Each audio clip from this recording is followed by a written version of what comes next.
SLBC tunnel సహాయక చర్యలకు మళ్లీ ఆటంకం. నిన్న కన్వేయర్ బెల్ట్ పనిచేయడంతో సహాయక చర్యలు వేగవంతమయ్యాయి. కానీ ఈ రోజు కన్వేయర్ బెల్ట్ మళ్లీ పనిచేయకపోవడంతో సహాయక చర్యలు తిరిగి ఆగిపోయాయి. దీంతో శిథిలాలు బయటకు తొలగించడంలో మరింత ఆలస్యమయ్యే అవకాశం ఉంది. టన్నెల్లో చిక్కుకున్న తమ వారు తిరిగి వస్తారని నమ్మకం లేక నిరాశతో సొంత ఊర్లకు తిరిగి వెళ్తున్న బాధిత కుటుంబ సభ్యులు.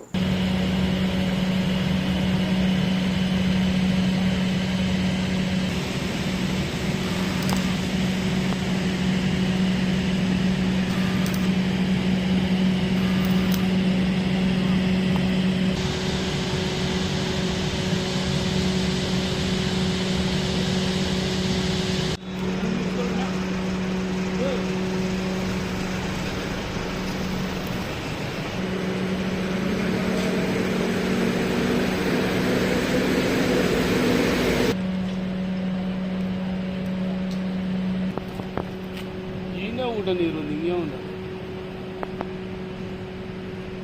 నీళ్ళు పెట్టుకునే